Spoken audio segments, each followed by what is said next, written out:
Movie की start में हम जैक नाम के एक बच्चे को देखते हैं। जैक को कहानियाँ सुनना काफी पसंद था।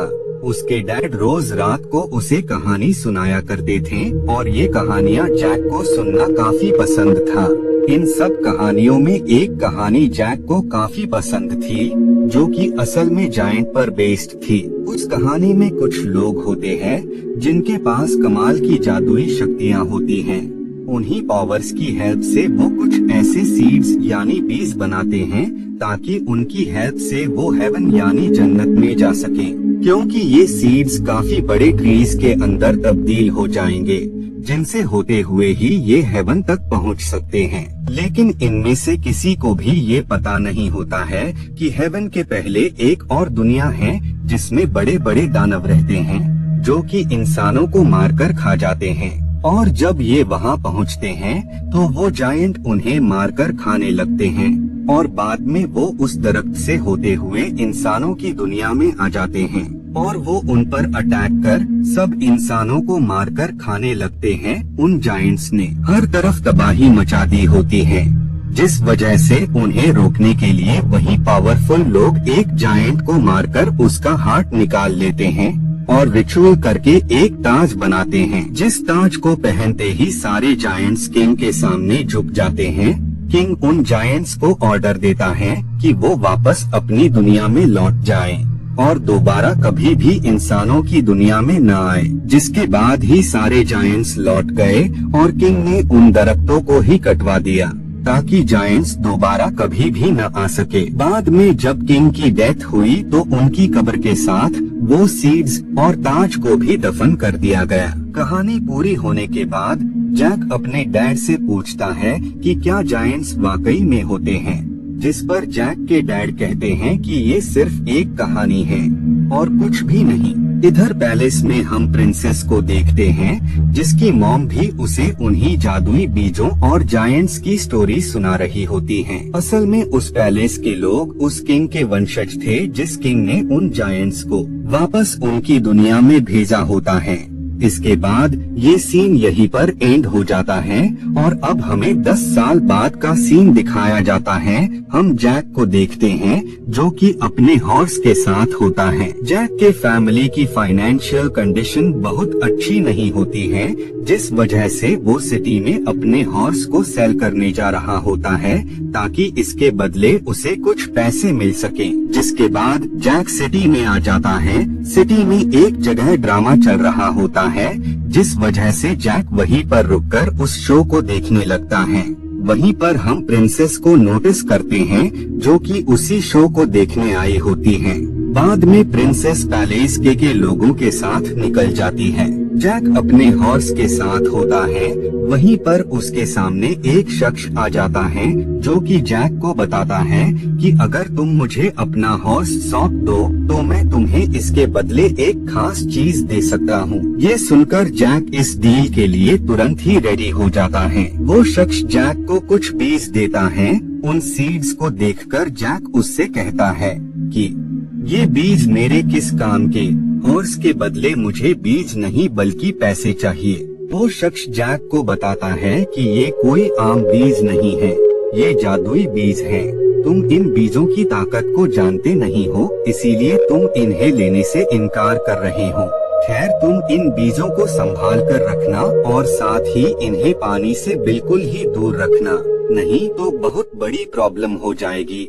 और इतना कहते ही वो शख्स हॉर्स को लेकर निकल जाता है। इधर पैलेस में हम किंग रॉडरिक को देखते हैं। जब वो अपने रूम में जाते हैं तो उन्हें वहाँ पर सारा सामान बिखरा हुआ मिलता है और साथ ही उनके बुक के अंदर जो उन्होंने सीड्स रखे होते हैं वो सीड्स भी गायब होते हैं। लेकिन वो जो थीफ होता है वो ताज को अपने साथ नहीं ले जा पाया होता है। किंग सोल्जर को ऑर्डर देता है कि वो उस थीफ से उन जादुई बीजों को जल्द से जल्द हासिल कर ले। जिसके बाद ही वो सोल्जर उस शख्स को पकड़ लेते हैं जिसने सीड्स को चुराया होता है। इधर जैक जब उन सीड्स को लेकर घर पर आता है तो उसके डैड इस बात से काफी ज्यादा नाराज होते हैं और वो कहते हैं कि कुछ मामूली बीजों के लिए तुमने हॉर्स को ही सेल कर दिया, जिस हॉर्स के हमें अच्छे खासे पैसे मिल सकते थे। इतना कहते ही वो उन सीड्स को ही जमीन पर फेंक देते हैं। जैक उन सीड्स को उठाने लगता है और उसी दौरान एक बीज नीचे गिर जाता है, जिसके बारे में जैक को बिल्कुल भी पता नहीं होता है।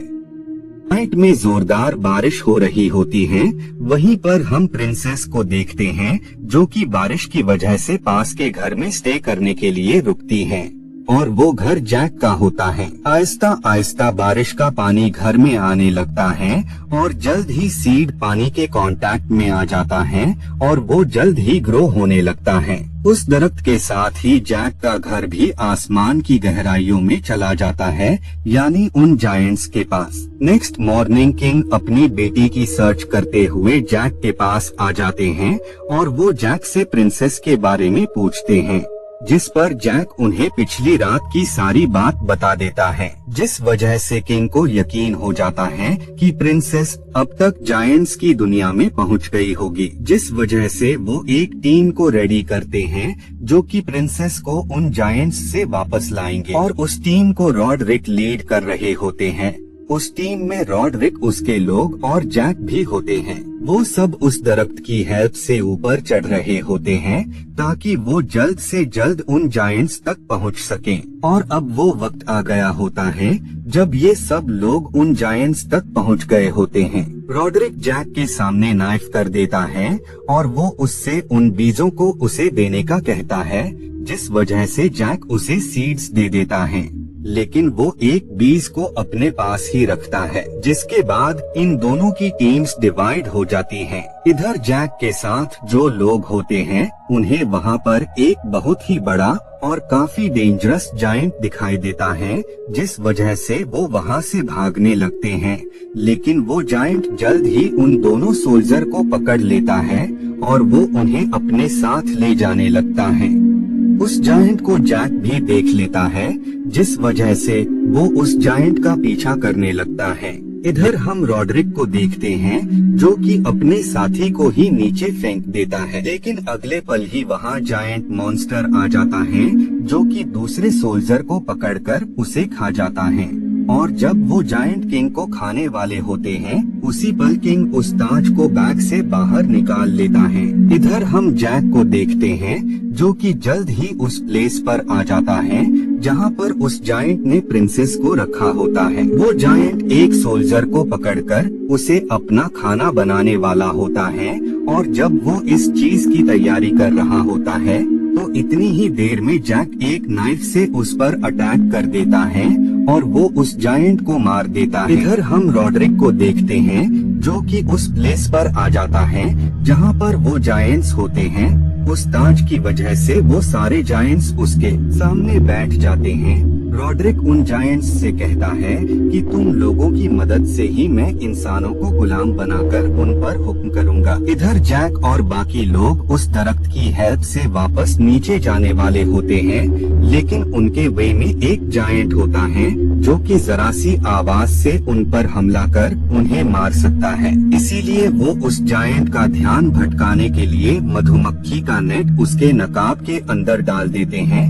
जिससे उस जायंट को काफी पेन होने लगता है और वो उस प्लेस से कूदकर नीचे गिर जाता है। जब किंग उस जायंट को देखता है, तो वो उस दरख्त को काटने का डिसाइड करता है ताकि बाकी जायंट भी नीचे ना आ सके। इधर जैक के साथ जो सोल्जर होता है, वो जैक और प्रिंसेस को वहाँ से जाने का कहता है, लेकिन वो खुद वहाँ से नहीं जाने वाला था, क्योंकि उसका मकसद ये होता है कि वो यहीं रहकर रॉडरिक को रोक सके ताकि जायंट्स इंसानों तक न पहुंच पाए। इधर रॉडरिक उन जायंट्स के साथ नीचे जाने वाला होता है, लेकिन उससे पहले ही वो सोल्जर उस पर अटैक कर उसे मार देता है, जिस वजह से वो ताज वहीं पर गिर जाता है। बाद में वो शख्स दरख्त से होते हुए नीचे आ रहा होता है, लेकिन उसी पल ट्री गिरने लगता है, क्योंकि उस ट्री को किंग ने कटवा दिया होता है ताकि जायंट्स इंसानों तक न पहुंच पाए। जैक प्रिंसेस के साथ किंग के पास आ जाता है।